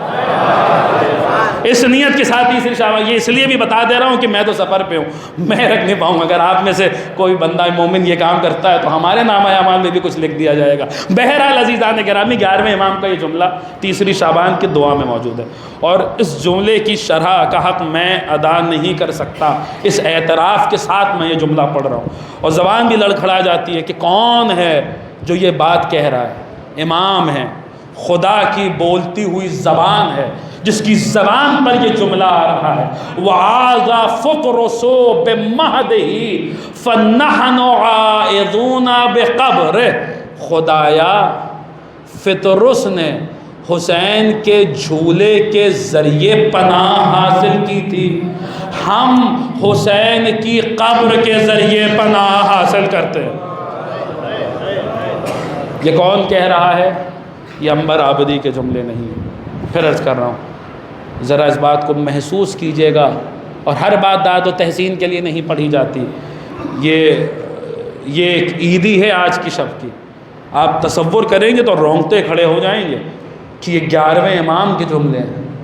خدایا فطرس نے حسین کے گہوارے کے ذریعے پناہ حاصل کی، ہم جیسے فطرس نے حسین کے گہوارے کے ذریعے پناہ حاصل کی، ہم حسین کی قبر کے ذریعے پناہ چاہتے ہیں. امام معصوم کے جملے. اور ایک مثال دوں روایات اہل بیت میں، بہت جلدی، اور 10 منٹ کے اندر گفتگو تمام ہو جائے گی انشاءاللہ، خدا نے چاہا اگر تو پوری توجہ کے ساتھ لیکن سنیے گا. علامہ مجلسی نے اور بھی دیگر علماء نے یہ واقعہ لکھا، اور بہت جلدی سن لیجئے، اور میں بات تمام کروں کہ ایک راوی ہے جس کا نام ہے محمد ابن سنان. اس کی زندگی گزر رہی ہے ہمارے 8ویں امام اور 9ویں امام کی زندگی کے زمانے میں. آیا امام رضا کی زیارت کے لیے تو کہتا ہے کہ آنکھوں میں درد ہو رہا تھا، جس کی وجہ سے بینائی جا رہی تھی، دکھائی نہیں دے رہا تھا. امام رضا کے پاس آیا، آگے کہتا سرکار آپ دعا کر دیجئے کہ میری آنکھوں میں بینائی واپس آ جائے. امام کو کیا چاہیے تھا؟ امام دعا کے لیے ہاتھوں کو بلند کرتے، کوئی وظیفہ پڑھتے، کوئی تسبیح پڑھتے، کچھ کرتے، اشارہ کرتے، ارادہ کرتے. ان کا ارادہ خدا کا ارادہ ہے، ارادہ کر لیتے تو شفا مل جاتی. لیکن امام نے نہ دعا کے لیے ہاتھ اٹھائے، نہ تسبیح پڑھی، نہ مصلی بچھایا، نہ اشارہ کیا، نہ ارادہ کیا، کچھ بھی نہیں کیا. ہمارے اور آپ کے 9ویں امام تقریباً 2.5 یا 3 سال کے تھے. ظاہری حیات میرے 9ویں امام کی کتنی تھی؟ تقریباً 2.5 یا 3 سال، بس میکسیمم 3 سال. 3 سال کے 9ویں امام ہیں. اچھا اسی گھر میں موجود ہیں جس گھر میں امام رضا ہیں، 9ویں امام موجود ہیں. مگر امام نے، اب دیکھیے پوری اگر آپ حضرات یہ بات اگر پہنچ گئی تو انشاءاللہ محظوظ ہو گئے. امام وہیں موجود ہیں امام محمد تقی جواد جہاں امام رضا موجود ہیں، وہ کیونکہ بیٹے ہیں، فرزند ہیں. لیکن امام نے امام تقی جواد کے لیے کچھ ان سے کہا نہیں، بلکہ اپنے خادم کو حکم دیا کہ کاغذ قلم لے کر آؤ. یہ صحابی تھا امام کا، اور اچھا صحابی تھا. اس سے جب معصوم نے کاغذ قلم مانگا تو اس نے دے دیا.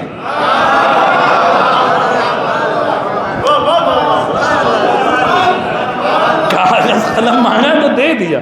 یہ کاغذ قلم ملا. امام رضا نے، امام 3 برس کے امام محمد تقی جواد نے، یاد رکھیے گا، امام محمد تقی جواد کے نام ایک خط لکھا، اور اس خط میں یہ بات، اس کا مسئلہ بیان کر دیا، دے دیا خادم کو کہ اس کو لے جاؤ اور ہمارے مفہوم عرض کر رہا ہوں، ہمارے صاحبزادے کو یہ خط دے دینا. دیکھیے غور طلب بات ہے. امام رضا چاہتے تو کہہ دیتے امام محمد تقی جواد سے کہ اس کے حق میں دعا کر دو، اگر معرفت ہی کرانی تھی کہ یہ اگلے امام ہے اور جو ہے یہ معجزہ صادر ہو تاکہ لوگوں کو پتہ چلے. لیکن امام نے کہا نہیں، بلکہ خط لکھا. خط لکھا. کیا وجہ تھی جو امام رضا نے خط لکھا؟ شاید وجہ یہ ہو کہ امام بتانا یہ چاہ رہے، دیکھو یہ 3 برس کا محمد ہے، یہ لکھنا بھی جانتا ہے پڑھنا بھی جانتا ہے. جب 3 برس کے محمد کا یہ عالم ہے تو پھر 63 برس والے کا کیا عالم ہوگا. خط لکھ کے بھیجا. امام محمد تقی جواد تک خط پہنچا. اب امام نے، اب میری طرف دیکھیے گا، کتنا سن ہے امام کا؟ 3 برس کا. امام نے خط پڑھا. اچھا 9ویں امام کو بھی 3 برس کا، آپ تصور کیجئے گا، یہ باتیں تصور کرنے والی ہوتی ہیں. ہمارے آپ کے گھر کا بچہ کیا کوئی 3 برس کا بچہ خط پڑھ سکتا ہے؟ اسی لیے کہا جاتا ہے ان سے قیاس کرنے کی کوشش مت کرنا، یہ اور ہے ہم اور ہیں. یہاں معاملہ ہی مختلف ہے. نوے امام نے خط پڑھا، خط پڑھنے کے بعد اسے امام بھی چاہتے تو اشارہ کر دیتے، دعا کر دیتے، ارادہ کر لیتے، لیکن امام نے اس میں سے کوئی کام نہیں کیا. خط پڑھا، آسمان کی طرف بلا تشبیہ سر اٹھایا اور 3 مرتبہ کہا نجات یافتہ، نجات یافتہ، نجات یافتہ. محمد ابن سنان کے جملے ہیں، وہ دن ہے اور آج کا دن ہے میں وہ چیزیں بھی دیکھنے لگا جو عام بندے نہیں دیکھ پاتے، جو عام بندے نہیں دیکھ پاتے. اس نے جوش عقیدت میں آ کر میرے نوے امام سے ایک جملہ کہا. اب پوری توجہ کے ساتھ سنیے گا. اس نے اب ایک نتیجہ ہے، انشاءاللہ بات پہنچے گی تو آپ حضرات محظوظ ہوں گے. پورے جوش عقیدت میں آ کے اس نے ایک جملہ کہا. اس نے کہا یا شبیہ صاحب فطرس، اے فطرس کو بالوں پر دینے والے کی شبیہ. میرے نوے امام سے کہا اے فطرس کو بالوں پر دینے والے کی. اس دن سے میرے نوے امام کا لقب پڑ گیا شبیہ صاحب فطرس، فطرس کو بالوں پر دینے والے کی شبیہ. اور فطرس کے واقعے میں اور محمد ابن سنان کے واقعے میں بڑی مماثلتیں ہیں. دیکھیے جو فطرس تھا وہ شفا لینے کے لیے آیا رسول کے پاس تھا، رسول نے امام حسین کے گہوارے کی طرف بھیج دیا. جیسے محمد ابن سنان آیا امام رضا کے پاس تھا، امام رضا نے امام تقی جواد کی طرف بھیج دیا. سید الشہداء کا سن بھی بہت کم تھا، گہوارے میں تھے. امام محمد تقی جواد کا سن بھی بہت کم ہے، 3 برس کے فقط. وہاں پہ بھی معاملہ ایسا ہوا کہ جب فطرس در حسین پر آیا تو ایسی شفا ملی، ایسی شفا ملی کہ پھر اس نے یوں پرواز کی کہ کہتا رہا مم مصری، اب مجھ جیسا کون ہے؟ مجھے حسین نے آزاد کیا ہے. جو معاملہ وہاں تھا وہی معاملہ یہاں. فطرس نے ایسی پرواز بھری جیسی اس سے پہلے کبھی نہیں بھری تھی. محمد ابن سنان بھی کہتا جس دن سے انہوں نے کہا نجات یافتہ، میں وہ چیزیں بھی دیکھنے لگا. میرا ساتھ دیجیے گا، بہت جلدی منزل کی طرف آ رہا. میں وہ چیزیں بھی دیکھنے لگا جو عام نظریں نہیں دیکھ پاتی ہیں. اس دن سے میرے نوے امام کا لقب پڑ گیا شبیہ صاحب فطرس، آقا حسین کی شبیہ. علماء نے کتنے صفحات سیاہ کیے ہیں اس لقب کی شرح میں، لیکن میرے پاس وقت نہیں ہے. بات بہت جلدی تمام کرنے کیونکہ وقت ہو چکا ہے. بس جلدی سے بات سن لیجئے اور آخری بات اور گفتگو تمام کہ اے شبیہ صاحب فطرس، میرے نوے امام کا لقب پڑ گیا آقا حسین کی شبیہ، شبیہ صاحب فطرس، شبیہ صاحب فطرس. اب اگر آپ حضرات متوجہ ہیں تو میں آپ سے سوال کروں، رسول خدا کی شبیہ کون ہے؟ حضرت علی اکبر علیہ السلام. امیر المومنین کی شبیہ کون ہے؟ مولا عباس علیہ السلام. جناب سیدہ کی شبیہ کون ہے؟ بی بی زینب سلام اللہ علیہ. امام حسن کی شبیہ کون ہے؟ حضرت قاسم علیہ السلام. پنجتن 5 تھے، نوجوائے خمسہ 5 تھے، اصحاب قصہ 5 تھے، مگر ان 5 میں 4 کی شبیہیں موجود تھیں. سن لیجیے آج کی عیدی ہے یہ، اگر بات پہنچے گی تو انشاءاللہ آپ حضرات محظوظ ہوں گے. 2 بزرگوں کی بالخصوص دعائیں چاہتا ہوں. پنجتن 5 تھے مگر ان 5 میں 4 کی شبیہیں موجود تھیں. حسین کی شبیہ موجود نہیں تھی. 5 کی شبیہ موجود تھی، حسین کی شبیہ موجود نہیں تھی. حسین کی شبیہ موجود نہیں تھی. مگر پھر ہوا یوں کہ محمد ابن سنان کا واقعہ ہوا. جوش عقیدت میں اس نے کہا یا شبیہ صاحب فطرس، اے فطرس کو بالوں پر دینے والے کی شبیہ. میرے امام کا لقب پڑ گیا شبیہ صاحب فطرس، شبیہ صاحب فطرس. میرا نواں امام میرے تیسرے امام کی شبیہ بن گیا. میرا نواں امام میرے تیسرے امام کی شبیہ بن گیا. اب پنجتن کی شبیہیں مکمل ہو گئی، پنجتن کی شبیہیں مکمل ہو گئی. جس طریقے سے سننا چاہیں ویسے سن لیں. پنجتن کی شبیہیں مکمل ہو گئے. رسول کی شبی علی اکبر، علی کی شبی مولا عباس، سیدہ کی شبی جناب زینب، امام حسن کی شبی حضرت قاسم، پنجتن کی شبی اب مکمل ہو گئی، پنجتن کی شبی اب مکمل ہو گئی۔ لیکن ذرا غور کیجئے، خدا نے اس میں بھی حسین کو وہ انفرادیت دی ہے جو کسی اور کو نہیں دی، حسین کو وہ انفرادیت دی ہے جو کسی اور کو نہیں دی۔ حسین 14 معصومین میں وہ واحد شخصیت ہے جو خود بھی امام ہے، حسین کی شبیب امام۔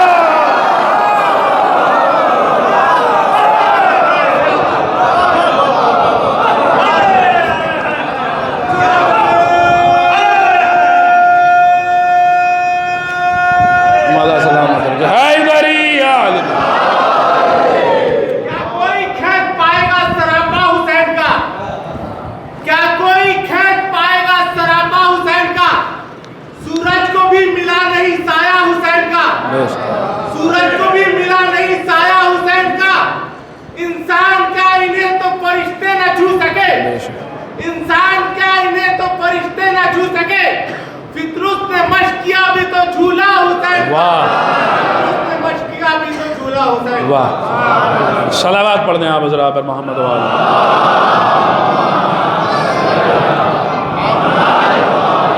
مجھے 1 گھنٹے پورے ہو گئے، بس بات تمام ہو گئی، آخری بات سن لیجئے اور یہیں پہ گفتگو تمام ہو جائے گی انشاءاللہ جب یاد آئے گا۔ آپ ذرا دعاؤں سے نوازیں گے اور گفتگو تمام ہو گئی، اعزاز ہے کہ وقت ہو چکا ہے، بس آخری بات اور گفتگو تمام۔ ایک سوال ہے، اس کا جواب اور بات تمام۔ حسین میں ایسا کیا ہے؟ یہ جو خدا نے حسین کو انفرادیت بخشی ہے، یہ کس وجہ سے بخشی ہے؟ کیا ہے ایسا حسین؟ حسین وہ واحد ذات جو خود بھی امام، اس کی شبیہ بھی امام۔ حسین وہ واحد ذات جس کی مٹی خاک شفاعت۔ حسین وہ واحد ذات کہ حسنین میں وہ واحد ذات جس کی نسل میں خدا نے امامت کا نور رکھا ہے۔ کیا ہے ایسا حسین میں؟ کیوں ہے ایسا حسین میں؟ کیا کیا ہے ایسا حسین نے؟ بس آخری بات ہے اور یہ ایک پیغام ہے، ایک میسیج ہے، 2-3 منٹ خاموشی سے سن لیجئے، نتیجہ آئے گا، بات تمام ہو جائے گی، آپ حضرات دعاؤں سے نواز دیں گے، گفتگو تمام، اور انشاءاللہ پھر کبھی آپ کی خدمت میں حاضری ہو تو اس حوالے سے گفتگو ہوگی۔ کل جو دوسرا جشن ہے مولا عباس کے حوالے سے ان بھی تشریف لائیے، کچھ باتیں، کچھ معارف مولا عباس کے حوالے سے آپ کی خدمت میں بیان کرنے ہیں۔ آخری بات ہے آج کی تقریر کی اور آج کی جشن کی اور گفتگو تمام، یہ ایک سوال ہے، کیا ہے ایسا حسین میں جو خدا نے حسین کو یہ انفرادیت بخشی؟ کیا ہے ایسا حسین؟ اب ایک واقعہ ہے، یہ واقعہ آپ میں سے کئیوں نے سنا ہوگا، بڑے بڑے علماء نے پڑھا، لیکن ذرا صبر سے اور حوصلے کے ساتھ سن لیجئے گا انشاءاللہ۔ شاید کچھ مختلف ہو، بڑے بڑے علماء نے اس کو نقل کیا یہ بات سمجھانے کے لیے۔ علامہ حلی سے بھی یہ واقعہ منقول، آیت اللہ سید مہدی بحر العلوم سے بھی یہ واقعہ منقول ہے، اور علامہ دربندی سے بھی جس مقتل میں بڑا نام ہے ان سے بھی یہ واقعہ منقول ہے۔ علامہ دربندی والا ورژن میں آپ کی خدمت میں پیش کرتا ہوں اور بس یہیں پہ گفتگو تمام ہے۔ کیا ہے ایسا حسین؟ ایک مثال دی ہے علامہ دربندی نے یہ بات سمجھانے کے لیے۔ تینوں علماء سے جو ہے وہ تھوڑے تھوڑے اختلاف کے ساتھ منقول ہے یہ واقعہ، یہ باتیں تینوں نے بیان کی ہیں، لیکن ابھی آپ کو سمجھ میں آ جائے گا کہ میں نے علامہ دربندی والا ہی ورژن کیوں منتخب کیا ہے آپ کو سنانے کے لیے۔ سن لیجئے اور گفتگو تمام ہے۔ کہتے ہیں آخری بات، اور اس میں ایک پیغام ہے، ایک میسیج ہے، بات پہنچے گی تو انشاءاللہ آپ ذرا محظوظ ہوں گے۔ میرے ساتھ بنے رہیے گا ولو کہ خاموشی کے ساتھ ہی، کیونکہ بات یہ سمجھنے والی ہے۔ پھر انشاءاللہ موقع آئے گا، آپ حضرات محظوظ ہوں گے، دعاؤں سے نوازیں گے اور گفتگو تمام ہو جائے گی۔ علامہ دربندی نقل کرتے ہیں 2 علماء میں بحث ہو رہی تھی، اب میں وہ بحث یہاں نہیں سنا سکتا، اس کا خلاصہ کیونکہ وقت میں ایک دم گنجائش نہیں ہے، اس کا خلاصہ سن لیجئے، گفتگو تمام ہے کہ ایک عالم دوسرے عالم سے کہہ رہے تھے حسین میں ایسا کیا ہے کہ روئیں تو جنت واجب، زیارت پہ جائیں تو ایک ایک قدم پہ حج اور عمرے کا ثواب مل رہا ہے، کیا ہے ایسا حسین؟ اب دوسرے عالم نے جواب دیا، ان کا اصل جملے یہ نہیں جو میں نے یہاں نقل کی، میں نے بہت سینسر کر کے آپ کو سنایا، ورنہ بات بہت آگے ہے۔ ان کا جواب سنیے، دوسرا عالم، وہ سنانے والا جواب اس لیے میں سنا رہا ہوں، اور آج کی شب کی ایک دوسری ایک عیدی ہے، اسے قبول کر لیجئے اور گفتگو تمام ہے۔ کہتے ہیں اصل میں معاملہ یہ ہے، پوری توجہ کے ساتھ، بزرگ تو سنتے رہتے ہیں، سنا ہوگا، بچے نوجوان میرے ساتھ بنے رہیں اور اس کو یاد کر لیں، یہ پورا واقعہ، کئی سوالوں کا جواب چھپا ہوا ہے اس میں۔ کہتے ہیں ہوا یہ کہ ایک بادشاہ تھا، وہ بادشاہ شکار کے لیے چلا، اپنے لاہو لشکر کے ساتھ چلا، ظاہر سی بات ہے بادشاہ جنگل میں پہنچا، اس نے ایک ہرن کو دیکھا، بادشاہ نے ہرن دیکھا تو بادشاہ ہرن کے پیچھے چلا۔ اب ہوا کچھ یوں کہ ہرن بہت آگے نکل گیا اور لشکر بہت پیچھے چھوٹ گیا، نہ خدا ہی ملا نہ وصال صنم، تو نہ وہ ادھر ہی کا رہا نہ ادھر ہی کا رہا، ہرن بھی بہت آگے نکل گیا اور لشکر بھی بہت پیچھے چھوٹ گیا۔ جنگل تھا، کھانے پینے کی کوئی چیز نہیں ملی، بادشاہ کی حالت غیر ہونے لگی۔ یہ تھا کہ کافی وقت گزر گیا، میں بہت جلدی آگے بڑھ رہا ہوں، کافی وقت گزر گیا، کھانے پینے کو اسے کچھ بھی نہیں ملا۔ یہ تھا کہ اب تب کا معاملہ ہے، کبھی بھی اس کا دم نکل جائے گا، کچھ بھی مل نہیں رہا ہے کھانے پینے کو، سانسیں اکھڑ جائیں گی، دل دھڑکنا بند کر دے گا، معاملہ تمام ہو جائے گا۔ ایسی حالت میں بادشاہ نے دیکھا کہ ایک جگہ سے دھواں اٹھ رہا ہے۔ اس نے دیکھا جب دھواں اٹھ رہا ہے تو اس کا مطلب ہے یہاں کوئی ہے، کوئی رہ رہا ہے۔ اس کے پاس جتنی بھی طاقت بچی تھی اس نے ساری طاقت اور قوت کو جمع کیا، اس دھوئیں کے پیچھے پیچھے جیسے ہو پایا ویسے پہنچا۔ جب پہنچا تو وہاں دیکھا ایک جھوپڑی ہے اور وہاں ایک ضعیفہ ہے اور اس کا ایک جوان بیٹا ہے، جن کے پاس کل ملا کر مال دنیا میں ایک بکری ہے۔ اسی بکری پر اس ماں بیٹے کا گزر بسر ہو رہا ہے، کچھ بھی نہیں ہے ان کے پاس، مال و دولت میں کچھ بھی نہیں ہے، پورا ان کا جو اثاثہ ہے وہ ایک بکری ہے جس پر دونوں کا گزر بسر ہو رہا ہے۔ لیکن ماں نے جب بادشاہ کی یہ حالت دیکھی، اسے نہیں پتا تھا یہ بادشاہ ہے، لیکن جب یہ حالت دیکھی تو اپنے بیٹے سے کہا اس کی جان بچانا زیادہ ضروری ہے۔ بکری قربان کر دی گئی، بادشاہ کی خدمت میں پیش کر دی گئی۔ بادشاہ نے جو کچھ ہوا کھایا پیا تو کچھ جان میں جان آئی۔ جب جان میں جان آئی تو اس نے اس ماں کو اور اس بیٹے کو اپنے ساتھ لیا، لے کے اپنے ملک اپنے وطن واپس لوٹا۔ بادشاہ سلامت صحیح سلامت لوٹے تھے، ایک جشن کا ماحول تھا، دربار سجایا گیا۔ میں آ گیا، نتیجہ میں آپ کی سماعتوں کی نظر کر رہا ہوں۔ بادشاہ سلامت کے لیے دربار سجایا گیا، ماں بیٹے کو یہ لے کے دربار میں پہنچا۔ بادشاہ نے پورا واقعہ سنایا اور پورا واقعہ سنانے کے بعد کہتا بتاؤ اب انہیں اجر کیا دیا جائے۔ ایک جگہ سے ایک وزیر اٹھا، اس نے کہا بادشاہ سلامت اس نے آپ کی جان بچائی ہے، اس کو فلاں جگہ کی جاگیر دے دیجئے۔ بادشاہ نے کہا حق ادا نہیں ہوا۔ دوسرا وزیر اٹھا، اس نے کہا بادشاہ سلامت اس نے آپ کی جان بچائی ہے، اسے کام کیجئے، فلاں جگہ کی جائیداد دے دیجئے۔ بادشاہ نے کہا حق ادا نہیں ہوا۔ ایک اور وزیر اٹھا، اس نے کہا اس کو اور بڑی زمینداری دے دیجئے۔ بادشاہ نے کہا حق ادا نہیں ہوا۔ پھر ایک اور وزیر اٹھا، اس نے کہا ایک کام کیجئے اس کو فلاں جگہ کا گورنر بنا دیجئے۔ بادشاہ نے کہا ابھی بھی حق ادا نہیں ہوا۔ وہ بار بار انعام بڑھاتے جا رہے تھے اور بادشاہ کہتا جا رہا تھا حق ادا نہیں ہوا، حق ادا نہیں ہوا، حق ادا نہیں ہوا، یہاں تک کہ بعد آدھی حکومت تک آئی کہ بادشاہ سلامت آدھی حکومت دے دیجئے۔ بادشاہ نے کہا حق ادا۔ جیسے ہی آدھی حکومت چلی گئی، اگر حق ادا نہیں ہوا سارے وزیر وزراء سب کھڑے ہو گئے، کہنا بادشاہ سلامت آدھی حکومت جاری اب بھی حق ادا نہیں ہوا۔ بادشاہ نے کہا نہیں حق ادا نہیں ہوا، کہ آدھی حکومت میں بھی حق ادا نہیں ہوا۔ کہا نہیں کیوں؟ کہا اس لیے کیونکہ ان کے پاس جو کچھ تھا انہوں نے وہ کچھ دے کر مجھے بچایا ہے۔ حق تو یہ ہے کہ جو کچھ میرے پاس ہے، لیکن ایک حکومت میں دو بادشاہ نہیں ہو سکتے، تو پھر آج کے بعد حکومت میری رہے گی، سکہ اس جوان کے نام کا چلے گا، سکہ اس جوان کے نام کا چلے گا۔ یہ واقعہ سنانے کے بعد وہ عالم دوسرے عالم سے کہتے اب سمجھ میں آیا حسین کی زیارت میں، حسین کی عزاداری میں، حسین کی ذات میں یہ معاملہ کیا ہے۔ یزیدیت لا الہ الا اللہ کو مٹانا چاہ رہی تھی، یزیدیت عقیدہ توحید کو مٹانا چاہ رہی تھی۔ حسین نے اپنا سب کچھ دے کر اس کی توحید بچائی ہے، لا الہ الا اللہ بچایا ہے۔ حق تو یہ ہے کہ جو کچھ ہے، لیکن جیسے ایک حکومت میں دو بادشاہ نہیں ہو سکتے، ویسے ہی ایک خدائی میں دو خدا تو پھر جیسے وہاں ہوا کہ حکومت تو بادشاہ کی رہی مگر سکہ اس جوان کے نام کا چلنے لگا، وہی معاملہ یہاں پہ بھی ہے کہ عاشورہ سن 61 ہجری کے بعد حسین نے جب اپنا سب کچھ قربان کر کے خدا کا دین بچایا، خدا کی توحید بچائی، تو پھر آج کے بعد سے خدائی تو خدا کی ہے مگر سکہ میرے حسین کا چلا، سکہ میرے حسین کا چل رہا ہے۔ بات تمام ہو گئی۔ اسی لیے خدائے سخن مرزا دبیر اللہ مقامہ نے یہ تاریخی مصرے گئے تو یہ مصرے بچوں کو لوریوں میں سنایا کیجئے، یہ فقط مصرے نہیں ہیں بلکہ عین عقیدہ ہیں، یہ مصرے بچوں کو یاد ہونے چاہیے۔ سرکار دبیر نے کہا تھا کر مدحت حسین، اسی میں نجات ہے۔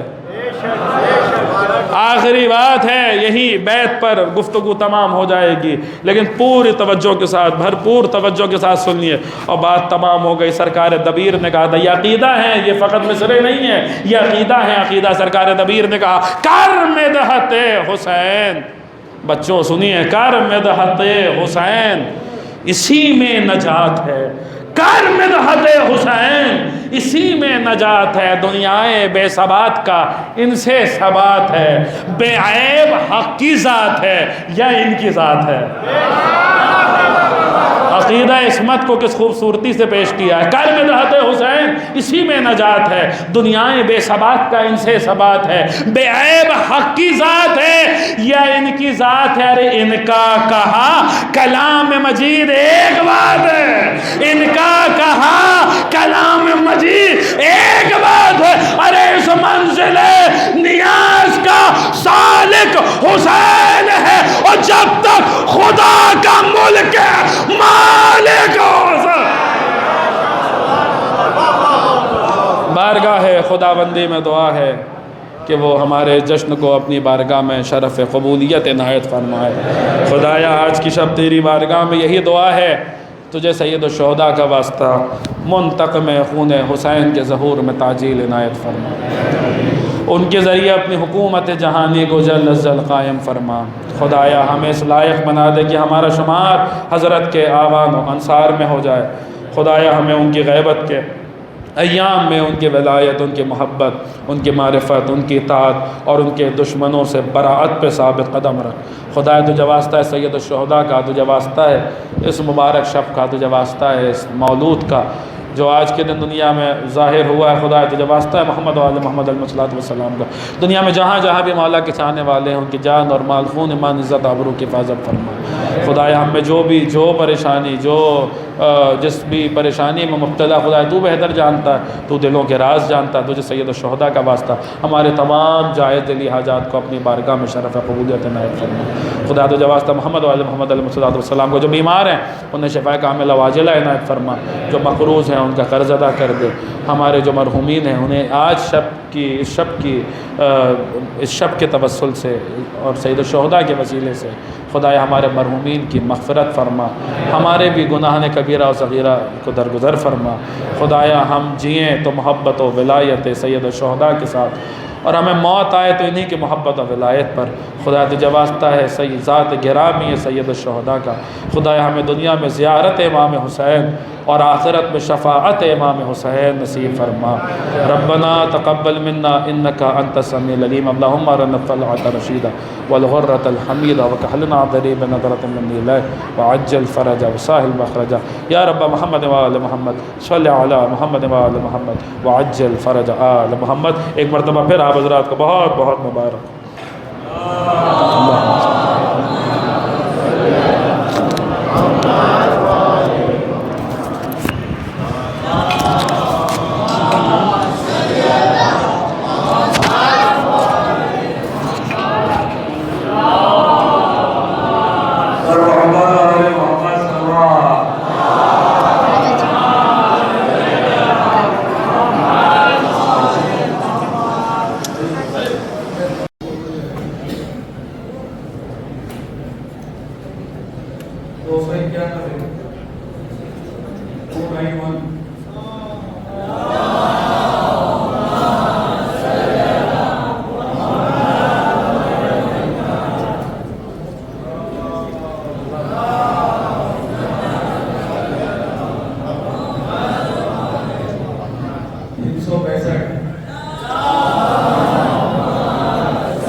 $282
$282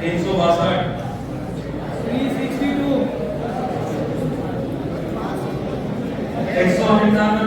199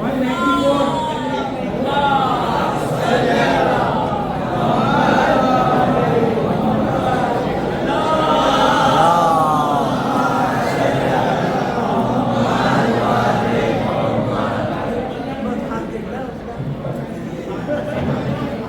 281 281 281